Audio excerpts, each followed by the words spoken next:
suppose I'm very close to the microphone, or the speaker. I'm good? All right, cool. All right, gang. Well, thank you for coming.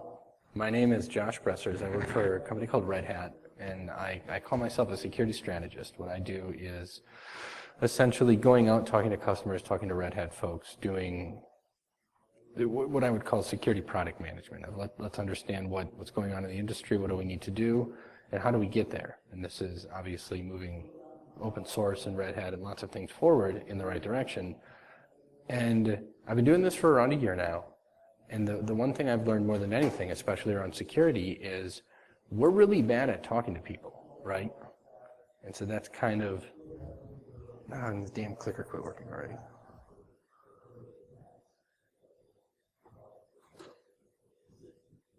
Why is that not updating? I'm sorry. All right, there we go. You suck at talking to people, and it's hurting our industry, right?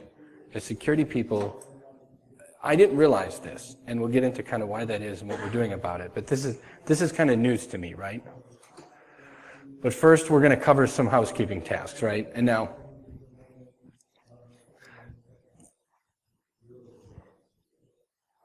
this is the backfire effect. I assume you guys all have a parent or a crazy uncle or a sister or a brother or a coworker or somebody that is going to tell you all about how the death panels are coming for grandma, or their presidential candidate is the best ever and the other one is worse, or that we didn't land on the moon, or pick any of the insane conspiracy theories that we all know are untrue, right? And have any of you ever tried to reason with these people before? Yeah, some of us have, right? And we're all kind of chuckling in the audience, because you know what I'm saying, right? These are very difficult people to deal with when you try to talk to them, okay? And that's called the backfire effect, right? Where when you show someone evidence that proves them wrong, they don't listen, they double down, okay? And as an industry, we do this a lot. That's exciting. So, so anyway, what ends up happening, and this is something I found, is you go to a thing like this, and you tell people you're bad at talking to some people. They don't believe you. They don't want to believe you. And so there's, without a doubt, some people here, some people are going to watch this, that will not agree that they're bad at talking to people. I used to think I was great at talking to people. I spent 11 years doing security engineering work at Red Hat. And I thought the problem was everyone else. The security guys are great at everything, literally, right? There's nothing we can't do because we're the smartest people there. Turned out that wasn't true. The next thing, something called Dunning-Kruger. I don't know if you have everyone's heard of this. I'm actually surprised. This is something I talk about all the time, but lots of people don't know about it. So the idea is, the less you know about something, the more you think you know, okay? And then you start learning and you realize, I actually don't know anything about what's going on.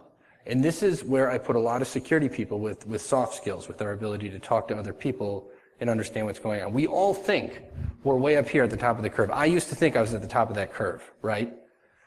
And then I learned a little more, and it's a rough drop to the bottom there. You know, when you get there, it's a long way down. And so this is one of those things that applies to everything, right? How many of us work with somebody who knows everything, literally, right? We all have one. We probably all have more than one. Some of us are there, okay? And the terrifying thing about this curve, though, is that if you notice, the expert is still lower than the guy who doesn't know anything. And that's dangerous and scary. And so this is something we're going to deal with this when we talk to other people, and we also suffer from this to a degree. So if you think you know the answers, you're at the top of that curve, okay? If you know you don't know the answers, then you're doing okay. So if you think you're an expert, that's when you have to be scared, all right? And then the last one is motivated reasoning, right? We all like to think that we look for the facts, we seek out the information we need, and we're going to learn what we need to. We look for what we want to hear, and we use it to reaffirm what we think is true. Everybody does this, we do it too, all right? So again, there's people who don't believe me, who don't want to believe me, and damn it, they're going to find something that says it's wrong, right? And they're just fine. So anyway, we'll get moving now.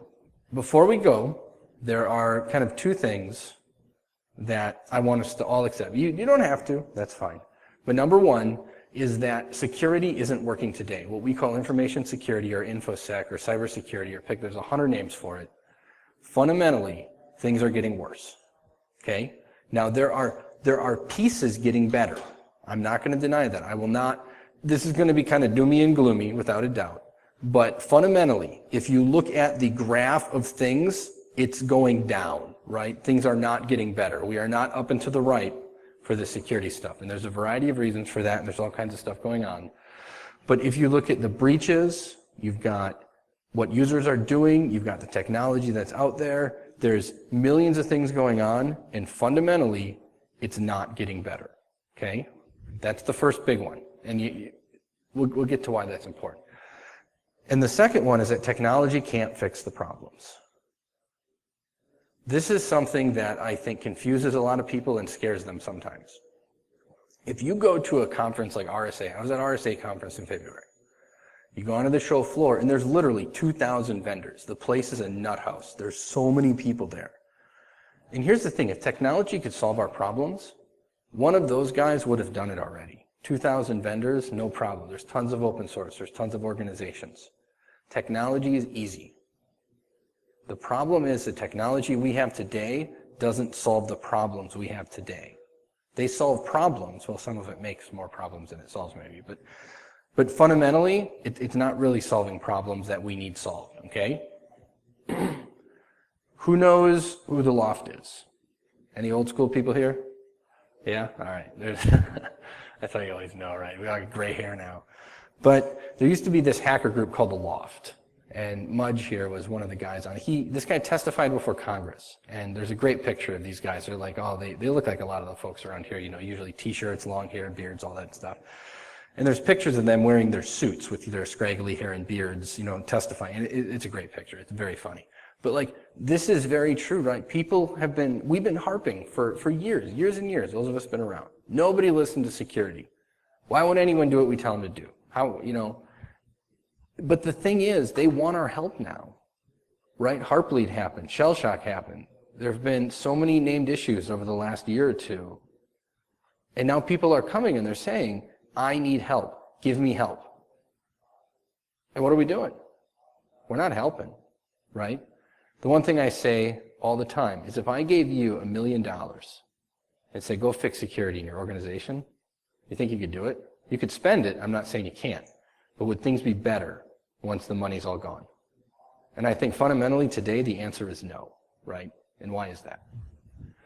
This is my favorite tweet I've ever found ever about security, right? It's a joke account, but at the end of the day, how many of you in your organizations know who's actually in charge of some of this stuff? It's a little better these days because now you've got CISOs and you've got your InfoSec groups and you've got your security people. But a year or two ago, you could go to almost any group and ask them a question like this, like, oh, we just got hacked. Who's in charge of this? What's going on? And that's scary when you're a security guy, right? And then I like to point this one out too, of who knows who MITRE is? I'm going to pick on these guys. I know them well. I work with them quite a bit. And I like them. They're good people, right? I'm going to pick on them, but they're good guys. So here's the thing. CVE is reaching its limitations because there's just so much security stuff going on and MITRE can't handle the workload. And so a guy I work with named Kurt Seifrid proposed a solution that's called DWF that is actually moving forward. This happened a while ago. You look up DWF sometime. It's very interesting. But MITRE decided that they were going to fix this by creating a brand new way to create security identifiers.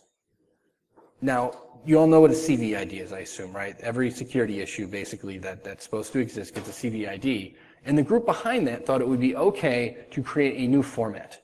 Do you know how many tools are in existence that recognize the CVE format, and if you changed it, you would break them all?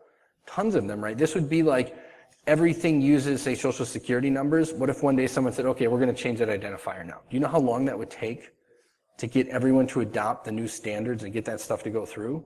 Right? And these are security guys. Like, these are the people who are essentially in the middle of it all, and they don't even understand what's going on. So what hope do we have, right? This is my camouflage here.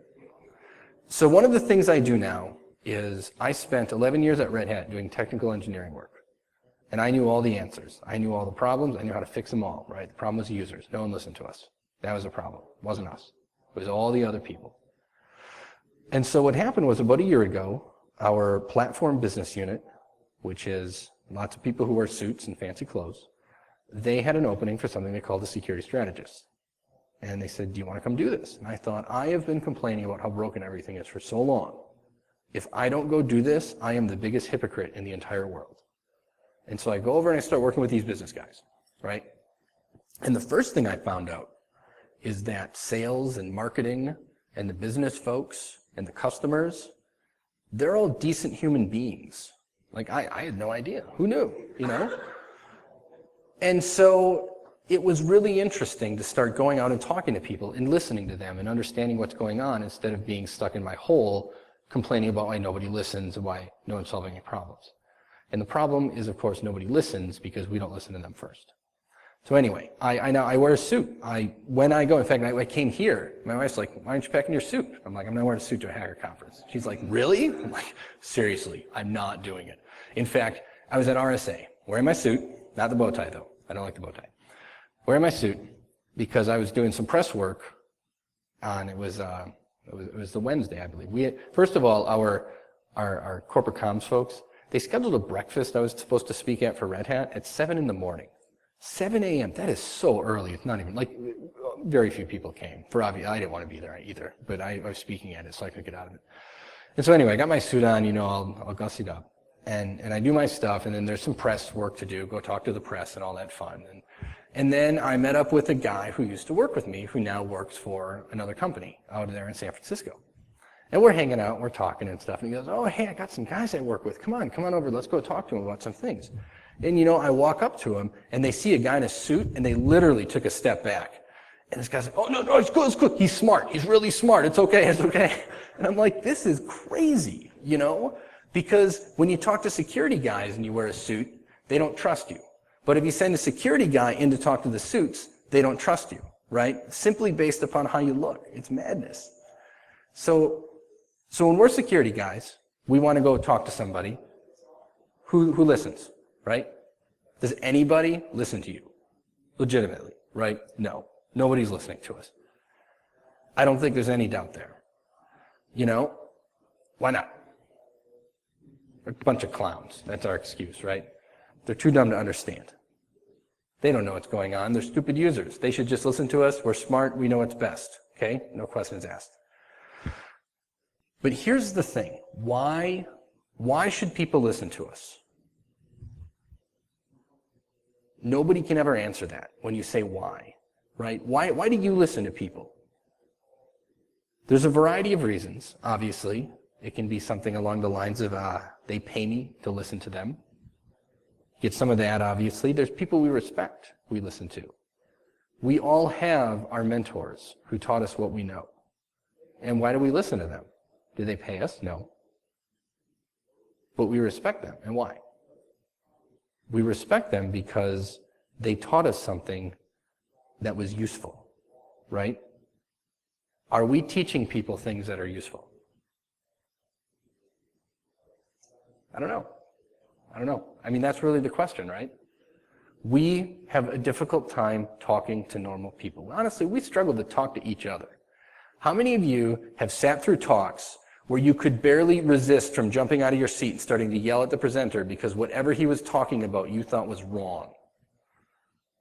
I was there this morning, in fact, at one of the talks I attended. I'm like, oh, I could get this guy. Like, I bet he'd cry when I'm done, you know? No, that's not helpful to anybody. I'm not gonna do it. Not going there. See, I'm smart enough to know that. But you know, and we all do that. I remember in my younger days, I'm a bit older now, so I'm more calm, we'll say. But I remember going to talks with the intention of just destroying the speaker. And these are security talks. And of course, you didn't destroy them. You both look like idiots by the time it's done. But you know, nobody wins when you do something like that. And one of my favorite stories I tell is you know, I did security work at Red Hat for 11 years. And there's various private security groups where the other Linux distributions and other open source projects will get together and they'll have conversations about things, about generally, we call them embargoed issues, right? These are non-public issues. And I remember I was at a conference in Germany, and this was a Linux Talk conference. There was a bunch of Red Hat security folks there. This was forever and a day ago. And the SUSE guys were there. And SUSE is another Linux distribution, for those of you who don't know. And the Red Hat security guys and the SUSE security guys get along, and we talk to each other. Because it's one of those things when you're dealing with security, you all win or you all lose, right? There's not an instance where one group wins, the other group loses. So we understand that. And I remember we're there, and the SUSE guys show up, and they're hanging out and talking to us, and every time I try to get near them to talk, they move away. And finally, I'm like, what is going on? And they look at me, they go, you're really mean. We're afraid to talk to you. I'm like, I'm a nice guy. I'm not really mean. And they're like, no, really. Like, when we make a mistake, you yell at us, and you try to kick us out of your group. And I'm like, no, I don't. And then I look back at what happened. I'm like, holy cow, I'm a terrible person. Like, I have been really mean to all these people. And that's really what kind of started me thinking about a lot of this stuff, about the fact that we are bad at being nice. We're bad at talking to people. We're bad at relating to people, right? How many of us hear this over and over and over again? That's all we do. How many times do you say yes in your typical workday? Not too often, right? Do you want coffee? Yes. Maybe. But like really, people come to you, they ask you questions. They'll say, I need a port open in the firewall. Nope. I need to get this email through. Nope. You don't even listen. You don't care. Nope. Not doing it. Not doing it. Now, there's a reason for that, right? We are risk-averse people. We are paid to deal with risk. That is our job. Okay? And anytime you do something like opening a firewall port, or doing something with email, letting a certain attachment through, letting them install something on their application, that introduces risk. So if your goal is to have zero risk, and if you always answer no, you've done your job, right? Except the problem is you really haven't. Because what ends up happening is people go around us, right? Who went to was it the keynote yesterday where the guy talks about the router in the floor? That's crazy, right? But that kind of stuff happens all the time. We all have horror stories of people running cables to get around something, or turning off the firewall, or bringing in their USB drives, or whatever. There's a million stories about this stuff. And it's because if you tell them no, they find a way to say yes. Okay? And we'll get to what that means later. This is a blog I found some time ago, right? And I love how it starts. To put it bluntly, we're jerks. If you disagree, stop reading, right? And this again comes back to that kind of Dunning-Kruger thing, right? If you don't think you're a jerk, you're probably not on the right place of that curve, because you think everything's fine and you think everyone else is the problem, right? We're jerks, you're jerks, everyone's jerks. That's kind of really what it comes down to. We just have to find a nice way to work together, is kind of where I bring this. How many of you remember this from Linus Torvalds? He called security people a bunch of masturbating monkeys. He's not wrong, right? But he's kind of a jerk too. And so we won't worry too much about that. But this is what people think of us. We don't have a good image. People don't like security people, right? They're afraid of us. I don't know how many of you were on the talk just before this in this room, but the guy was talking about that. Nobody likes security people. They avoid us. And rightly so. I mean, I don't blame them, right? So here's where we are, right? Number one, everyone knows we're smart. No one's going to deny that. They know we're smart. They know we're the security guys. They know they can come to us and ask security questions and get security help. Okay? That part's easy. Everyone understands that. They don't like us. Now, that's a complicated reason, but fundamentally, I compare it to being a parent. I've got small children now. Nobody wants to be like, hey, Dad, can I play with fire? No. That is essentially what happens in a lot of cases. Sometimes they know that they're going to ask us for something they shouldn't do. And we're going to tell them no. Sometimes they don't ask, right? Either way, they're not our biggest fans. But the third point is the most important thing of all, is if you don't respect someone, you don't listen to them. This is a perfect season for this topic. There are 2 people running for president of the United States. Yeah. Well, there's 2 big ones, we'll say. And I would say, if ever there was a more divisive 2 people in the world, it is these 2 humans, right? And I'm sure that if you agree with one of them, the other one is the Antichrist. And you hate them, and they're dumb, and you can't possibly understand why anyone would ever listen to them or think that's okay. Right? And why is that? You don't respect them. You think they're dumb. You think they're idiots. And this is kind of where I see security today. You've got us, and we know we're smart. We know we can solve all the problems. They don't listen to us, though, because they're dumb. And you know what they think? Now that I talk to these people all the time, right? I'm actually closer to this side now than I am over here. These people think the security guys are a bunch of morons, right? They don't want to talk to us. They don't respect us. They think we're ridiculous. They think we don't solve problems. They think we get in the way. It is amazing. When I got my new job, where I wear a suit, it was crazy how different things got almost instantly, where the old security guys I knew, like almost the day I moved positions, started treating me differently.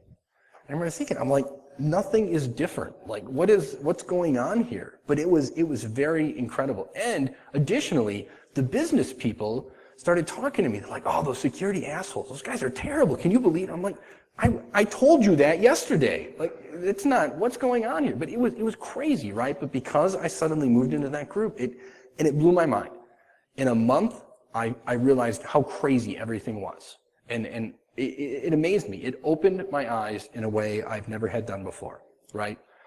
And so the question now, and this is why I peddle this message around to folks like you. I go out, I talk to anyone I can about this. It's what do we do? How do we fix it, right?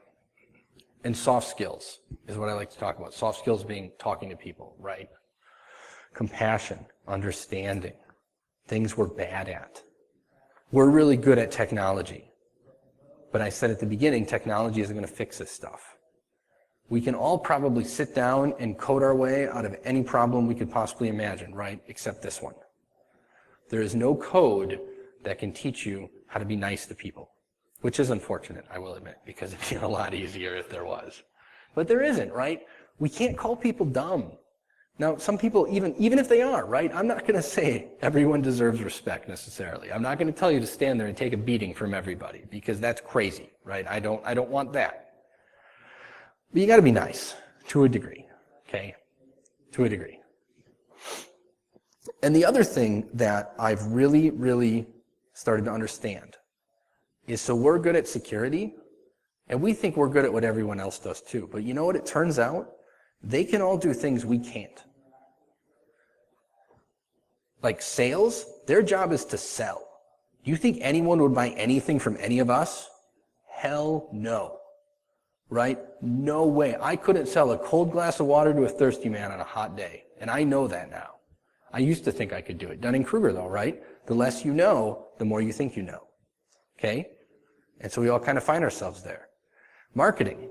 They're really good at talking to people. Now, sometimes you do get the marketing people that they add all the buzzwords and it's all crazy and bizarre. So I'm not going to say it's all without issue.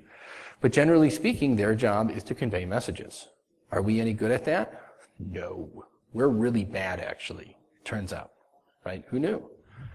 And so this is one of the other very enlightening things I had. In fact, at Red Hat, this is something the security team suffered from and kind of still does to a degree, is back when I started, there weren't a lot of people at Red Hat. I've been there 12 years. And so if someone was doing something too slow for our liking, or we just didn't want to deal with them, yeah, we can do that, no problem, right? So we ended up doing a lot of writing our own documentation and a lot of crazy things that honestly we never should have done. And part of it was we thought we could do their job better than them, which is totally not true, right? All right, why is an easy one, right? We need to teach everyone else about security, okay? No one's going to disagree with that. Now, what we teach them is, of course, up for debate. We'll kind of figure that out in a bit. But the second part is the most important. They need to teach us what they do. Everyone else knows something we don't.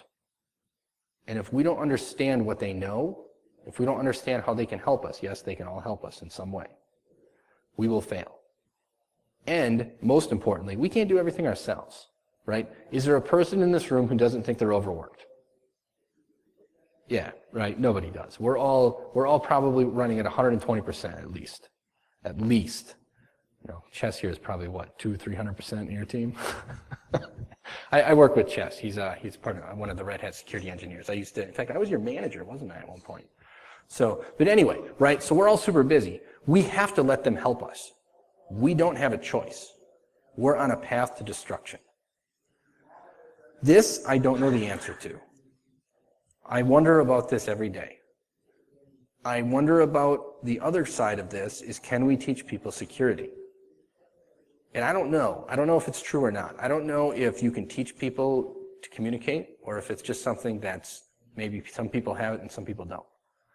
I suspect we can all learn enough.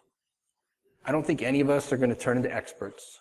None of us are going to go on the, public speaking circuit giving inspirational talks to huge audiences explaining how we solved all the problems of the world. But I think there's a certain amount of soft skills we can pick up here, right? Communication is the single biggest thing we have to do. Now, when I say communication, I don't just mean talking to people. Talking is easy. Listening is hard. And it's not just about talking and listening. It's not just about giving presentations. It's not just about sending emails. It's not just about using something like Twitter. It's about how you present yourself, what you look like, what you do. When I wear a suit, I'm instantly communicating something to the people I'm with. If it's hackers, I'm telling them I'm an idiot. If it's business people, I'm telling them that I'm a fellow business person and I'm here to talk business with you. If I showed up in jeans and a t-shirt to talk to a CISO, what would that do? Some CISOs would be fine with that. Some would hate it, right? The sales guys would never let me wear jeans and a t-shirt. They'd be like, get the hell out of that and put on some real clothes. Now, at the same time, I remember we had some sales guys brought one of our engineers to meet a customer. And this guy was all excited. He's like, oh, I bought a new suit to go talk to the customer, and this is going to be really cool. Like, I haven't bought a new suit in years. And he shows up in his suit, and the sales guys look at him and go, you can't wear that. He's like, what do you mean? They're like, engineers don't wear suits. Like, get out of that and go put your jeans and t-shirt on. Like, if I bring you in, they're going to think you're another business guy and doesn't know what he's talking about. Like, get out of that thing. And he's like, what do I do now? This is crazy. And funny enough, it's kind of a follow-up to that. He had a business meeting in Japan then. He's like, oh, Japan, they wear suits in Japan. That's great. Well, it turned out since the meltdown of their nuclear reactor, part of, I guess, Japanese loyalty or nationality or whatever you want to call it, they stopped wearing suits to work because they had to keep the air conditioning turned down too low. So, yeah, he still didn't get rid of his suit. But, ooh. So it's just one of those funny stories, right? Be nice. We all think we know how to be nice. Anyone who has little kids, you deal with being nice all the time, right? You got to be nice. Be nice to your sister. Stop fighting. Don't do that. We're no different. We are terrible to each other. We are terrible to other people. It's kind of my story I told just a little while ago about being mean to the Suze guys. I had to sit down and think about, what does it mean to be nice? And this one doesn't have an obvious answer. Every person's different. Some people, you be nice by being honest to them. Some people, you be nice by not being honest to them. But generally speaking, this kind of comes back to communication. If you pay attention to the person you're dealing with, you'll understand what being nice means. Okay? And it's tricky. It's really hard to do. But we can all figure this one out, right? You know, if someone starts getting upset with you, you're not being nice, right? That one's pretty easy. Listening is huge. Listening is the single biggest thing we don't do. Okay? Excuse me. So here's the deal with listening. When you go out and you start talking to people, they don't want to listen to you. They want you to listen to them. When I go out and I ask them what's going on, all you have to do when you want to find out what a customer is doing with your stuff, or you want to ask how you can help make, say, an engineer's life better, what the sales guys need, what the marketing people need, all you have to do is say, what's going on? That's it. And they will talk. They will talk and talk and talk and talk and talk, and they won't stop talking. But here's the thing. When most of us go into a meeting, or we go to meet someone, or even when we're dealing with our friends, we're really waiting for our turn to talk, aren't we? Most of us, right? And you'll find, try this sometime, sit down and just don't talk. you will be amazed the things people will tell you. People will tell you things you don't even want to know about them if you let them talk long enough. Because most people will talk and they will not stop talking. And in there somewhere is what you need to know. And that's the single most important thing we don't do as an industry, is we don't understand what people are doing. We don't understand what their problems really are. We talk about things like, oh, we need the new firewall, or we're going to prevent O-Day, or we're going to deal with this APT attacks, but in all seriousness, our security problems are because people are solving problems they have. And they're not always doing it in the way that makes sense. And if we listen to them and we understand what they're trying to do, that's when we make things better. This kind of comes back to the idea, how many of you, if someone will come to you and say, oh, I'm having this problem, you instantly start talking about solutions to their problem, right? And in reality, whatever we think the problem is, usually isn't actually the problem, right? We see this all the time, where someone will say, oh, I've got this issue, you know, my kid's acting up at school. It's like, oh, just punish him more or something. It's like, no, it's never that. There's always something else going on. And this is the same for everybody in all the problems they have. When you talk to them, they're always trying to do something. How many times have you sat at a meeting and you ask the question, what's the problem we're trying to solve? Because you always get off track. Things always get out of hand. And it's bizarre. But it's because we don't listen. Right? This seems easy, but it's the hardest thing I do every day. I talk to people all day long, every day. There's a lot of people I don't like I have to talk to. You're not one of them. But you got to be their friend. And that's the thing I've decided, is there are some very difficult people I work with. There's some very difficult customers we have. There are some very difficult people that I don't work with, but I still have to deal with. And I now apply this to my daily life all the time. People like their friends. People tell their friends things that are important. People work with their friends and they help them out.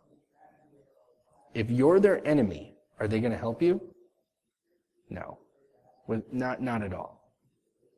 I remember there was an instance where I worked at a small company here, in fact, in Indianapolis. I used to live here some time ago.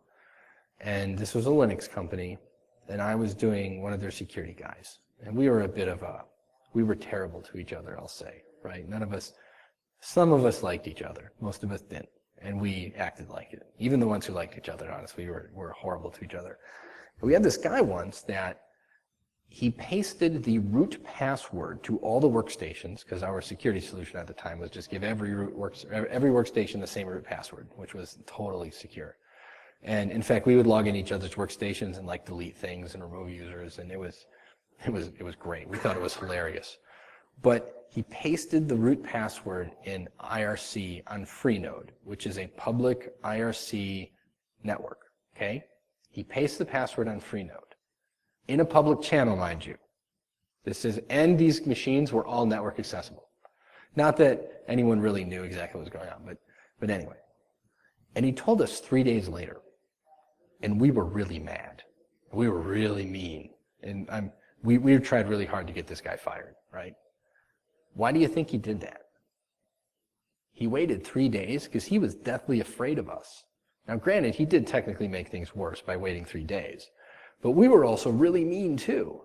And instead of even trying to help or work out or be positive or be decent humans, we were terrible to this guy. I'm honestly a little surprised he didn't quit. That is not helpful. That is not a friend. And do you think that guy was ever going to come to us again with questions or comments or anything that needed to be done? No, absolutely not. Without a doubt, he's not. And so we talk about things like, oh, we got to get the developers to talk to us. We got to teach the developers what they need to know. We got to teach the people not to click on the emails. We got to get this product installed so we can block it at the firewall. But in reality, if they don't like us, it doesn't matter. And not only that, if you're the security guy who says no, you're the mean security guy, no one likes you, no one wants to deal with you, do you think they're going to feel even a little bad when they go around whatever security protections might be in place that's preventing them from doing their job? Heck no, they're probably going to be proud of themselves. They're going to tell their friends. They'll be like, you know what I just did the other day? I got around those idiots' firewall. Look what I did. And this is how things work, right? This is what people do. This is how they deal with it. I see this when I go talk to our customers. We have a technology called SE Linux. Okay? And anyone who's ever used SE Linux will know that SE Linux is not the most user-friendly thing in the world. However, I could speak for hours on some other aspects of it, but generally speaking, it's difficult. And you go into a customer meeting, and SE Linux inevitably will come up. And you know what they do? They kind of start squirming, and they shift around, and they look at, and they don't really say anything, but you know what's going on. They turned it off, right? And I don't blame them. And I'll say, you turned it off, I turned it off too. Now, pow. We've got something to relate to. They love it. They're happy. Then they'll start talking and talking and talking and give me all kinds of information I can use. But before that, I'm the adversary, right? When they think they've done something wrong, I'm the bad guy. I'm the parent. They're the teenager who wrecked the car, and they're afraid to tell me they did it because they know what's coming next. Okay? But here's the thing. As soon as you relate to people, as soon as you be their friend, as soon as you're both on the same plane, the communication flows back and forth much easier. And then you can start listening again, and they're going to tell you the things they need. Okay? So even though I say just sit and listen, sometimes you got to give them a little poke to nudge them in the right direction. Because at the same time, as security people, we're the authorities they don't like. So what do we do now? All right? This is the stuff I want you all to start doing today. All right? I shouldn't say that. This sounds super easy to do. You look at this list, you're like, oh, that's easy, no problem. It's hard to do this stuff. It's taken me, I won't even admit I'm a pro at this, and I've been dealing with this kind of stuff for a year now. I expect this to take the rest of my life before I'm going to be willing to claim I'm an expert in any of this. Listen twice as much as you talk. How many times has your mother told you God gave you 2 ears and 1 mouth, right? We tell our kids that all the time, and they still talk a lot. More than I can handle sometimes. I know so much about Pokemon, you guys have no idea. I couldn't care less, honestly. But I know all about it now, right? And that sounds easy, but sometimes it's hard to sit and listen. Sometimes it's really hard to do, right? Patience is a virtue. When I sit in a talk and the people are wrong, I don't correct them anymore. That's really hard to do. And I attribute that to partially being patient. Let them get to where they're going. Now I'll ask stupid questions sometimes, because that's fun to do. But generally speaking, when someone's wrong, I don't jump on them. When someone's wrong at work, I don't jump on them. When you jump on people and you try to make them look dumb, they don't like you. Big surprise, right? I mean, who knew? The third one there is talk about what you know, all right? We all know something. We know what we know. A lot of us don't know what we don't know. And that's kind of that Dunning-Kruger thing to figure out, right? Understand where you're at. If you think you're an expert at something, you're not. I'm going to tell you that now. I think, is it Feynman who has a quote, if you think you understand quantum mechanics, you don't understand quantum mechanics, right? I mean, that's how a lot of this stuff works, okay? I'm not an expert in anything anymore. I've come to realize that. The things I think I am, I'm wrong. That's pretty much the accepting fact of reality I've come to. So, but you know things and you can help other people. But the last point is really important too, is there's lots of things you don't know. So don't assume you know everything, okay? Find out what the people you're dealing with know and let them help you. One of the reasons security fails is because we try to do it all ourselves, because we think we're smarter than everyone else. We're not smarter than anybody. We might know more about security than they do, but they know more about a lot of other stuff than we do, right? And this is hard. This is so hard to do, you guys have no idea. I wish it was easy, and it looks easy. Like this feels like the crap you tell your kids every time they get in trouble. But it's so hard. It's so hard to do. But anyway, it shouldn't be hard. And it won't be that bad. Practice it, right? It's like anything. You got to practice. You got to practice, you got to practice, you got to practice. And I have no doubt, if we keep doing these things, this is what security needs, right? Security needs to grow up. We all need to start talking to people. We all need to start doing what's right. We need to start relating to people. They need to trust us, and that's how things are going to get better. We're not going to fix it with technology. It's this right here. Those are going to make more difference than anything else. And additionally, when you go and talk to leaders in an organization, this is what they do, right? How many of you have a CEO that just sits and talks and tells everyone what to do? Not too often. They listen a lot more than they talk if you really pay attention. And there's a reason for that, right? Same thing with your CISOs, your CTOs, your CIOs, all those guys. They don't have all the answers, and they know it. And I mean, that's what makes a good CISO, right? That's a guy who listens to the people he's got working for him. It's not a guy who tells them what to do. And if anyone's ever been in that position, you know what you do all day? You eat crow. That's what you do. You get yelled at all day long by the people above you, and then you ask the guys who work for you to help you out and how to solve their problems. It's hard and it's weird, but this is our industry now. So I don't know. It will be interesting to see where we go in the next couple of years. That's all I got. I've got a Twitter handle here. Feel free to hassle me on Twitter all you want. I love talking about this stuff. I go out of my way to do it. And I have a blog that I put at the bottom where I talk about all this stuff all the time as much as I can. And some of it's kind of just insane ramblings. But generally speaking, I've come to the realization, now that I talk to people all the time, that our problem isn't technology. I used to think it was. I thought we could train our way out of this. We'll teach developers. We need better tools. We could add something to the compiler and everything will be fine. And it's not. It's people, right? It's all people, and it's us. And I blame us for a lot of these problems. So I know I'm holding us all from lunch, but does anyone have any questions or comments? That's fine. Wonderful. We all get to go to lunch now. All right, gang. Thank you very much. I appreciate it.